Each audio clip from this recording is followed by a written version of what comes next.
I'd like to introduce Dr. Deborah J. Curtis, President of Indiana State University.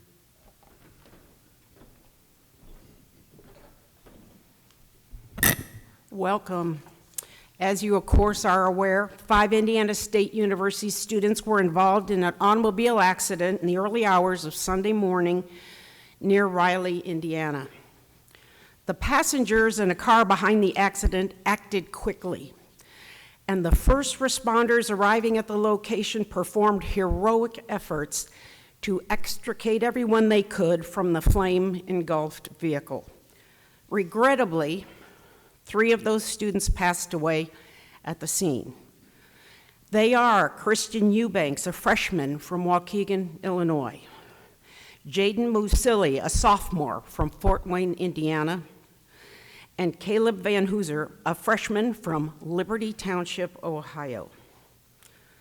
Jaden Musili, 19, a sophomore from Fort Wayne, was part of the Pathway to Blue program and became an ISU student this year. Christian Eubanks, 18, a freshman from Waukegan, Illinois, and Caleb Van Hooser, 19, a freshman from Liberty Township, Ohio, were football players for the Sycamores. 2 other students involved in the accident, O'Marion Dixon and John Moore, are also members of the football team. They are both out of ICU today, but remain in very serious condition. In just a moment, we'll hear from head football coach Curt Mallory, but before, I'd like to share that our Indiana State University community is mourning the loss of life and directing our heartfelt care to the families of those recovering from this tragedy. In my phone calls with each family today, I was able to extend to them our commitment to walk beside them through these difficult days, and that is exactly what we'll do. And now to provide comment, here is head football coach Curt Mallory.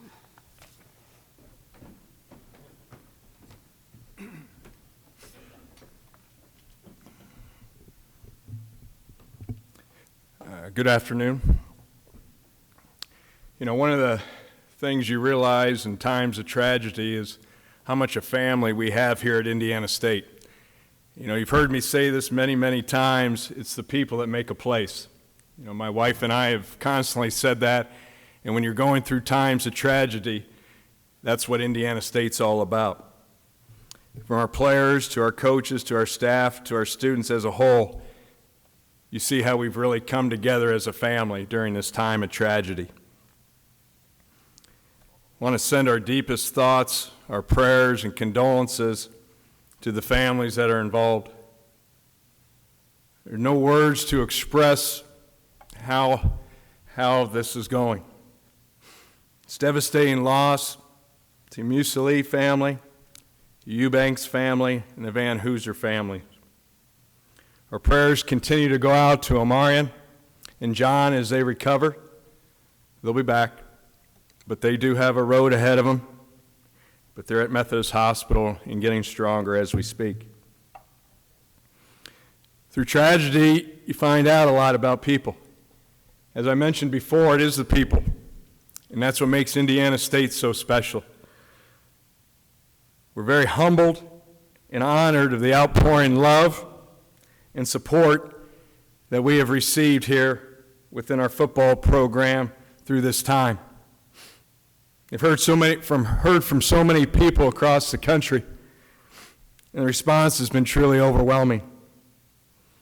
You know, we had a gathering last night at Memorial Stadium where we saw the love within this community. From our students, our coaches, and our staff, it truly shows what a great family we have here at Indiana State. We're looking forward to having everyone come out to our first home football game on Thursday, September 1st against North Alabama. There's no question there'll be part missing, but this is a great time for us to come together as one Sycamore family. Thank you.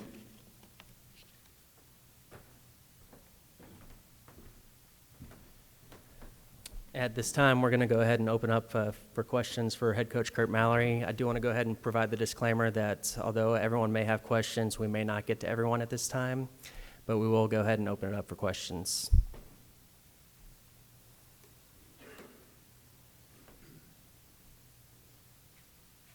Curt, this is an unthinkable circumstance.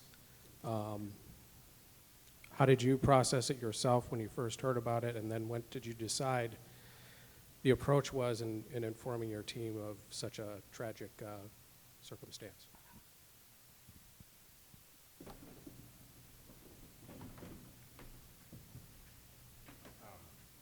Well, Todd, my wife and I are parents first, and, this is not a joke in any meaning it, but I would much rather see a burglar than see Sherard Clinkscales at my doorstep at 4 a.m.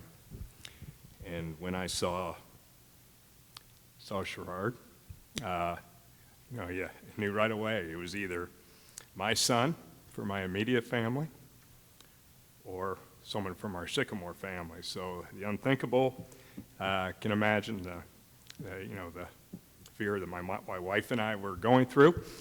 And, after going through, settling down, Sherard was, and his wife were with us. And we've gotten through this together. And it's been a difficult time, and, and that's what's gotten us through it, are the people here at Indiana State, the coaches, and the players.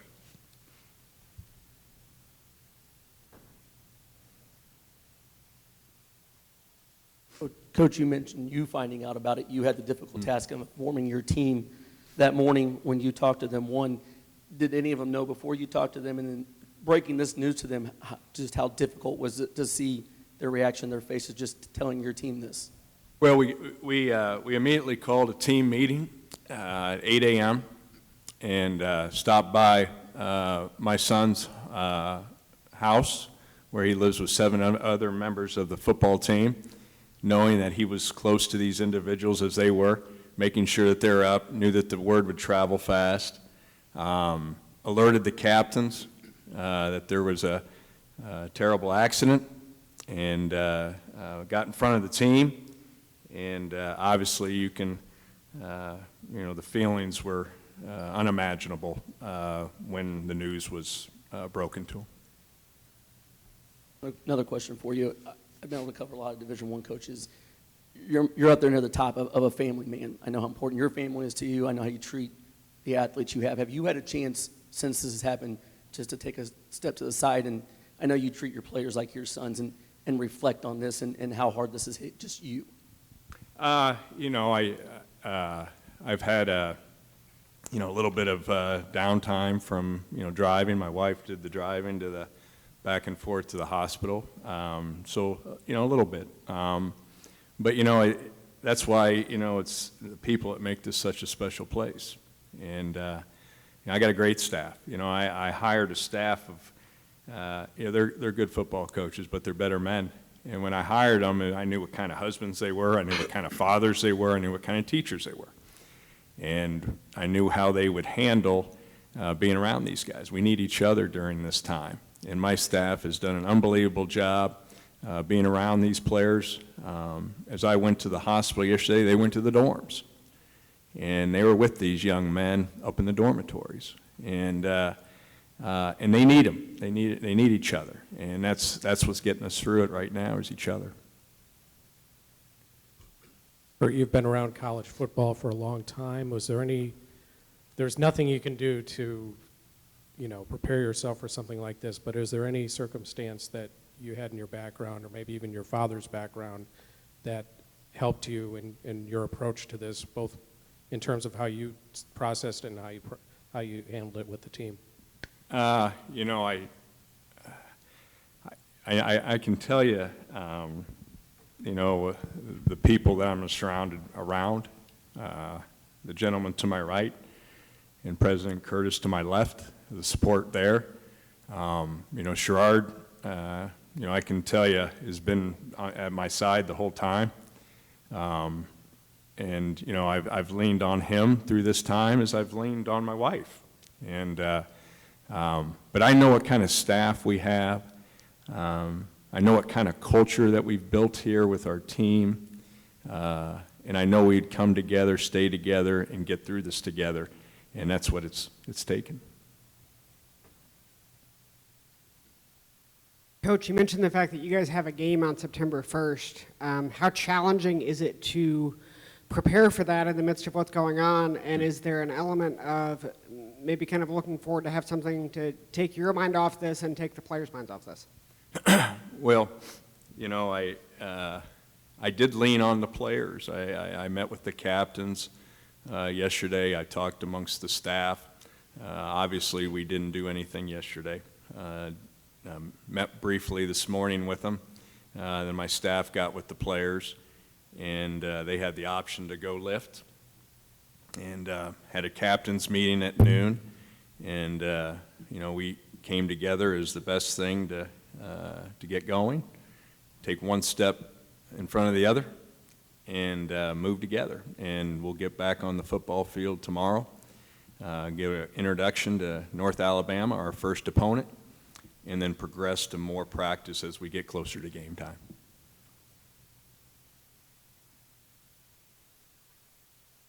Coach, can you we're not overshadowing Jaden at all, but can you tell us what kind of people Caleb and Christian were, you know, outside the football field as we start to learn more about these guys? Yeah, you know, obviously both young men are fine young men.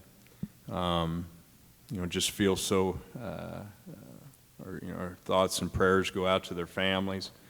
I've had conversations with their families, as our staff has, as President Curtis has, and as people at the university have. And you know, these two young men were two young men that we felt were gonna came here for all the right expectations, and that they were going to represent not only their family, but their family here at Indiana State in a first-class manner, that they were going to earn their degree of a 3-point or higher, and they were going to help us win the first ever Missouri Valley Championship.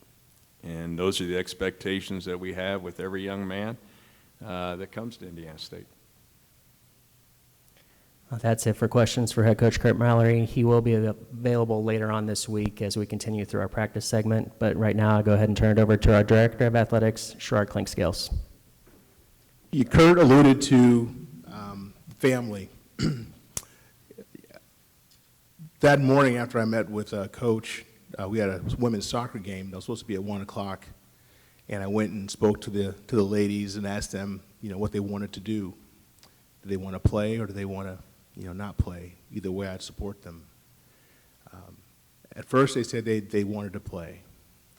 And I got in my car and headed back. And about 10 minutes later, I hear from Coach Hanley, he said, Sherard, we're not going to play. Those young ladies knew that they had lost a part of their family, and that transcended any kind of game. And it says a lot about our university. Every single one of our student athletes, coaches were out there praying, crying together yesterday. And to be a part of that is something special. This community, this Vigo County community, this university has been unbelievable in wrapping their arms around us. I was at Meyer, and a man asked me if he could just pray with me. And I said, yes, I would. And I was so touched. And that has been emblematic of the people here in this community, and I'm just so grateful for that. I know coaches and all of our student athletes, and you know, we're going to become stronger from this. Those 5 young souls, we're always going to be thinking about them, and we'll always love them, they'll always be sycamores. But I thank everybody that's been a part of our program and supporting us and praying for us.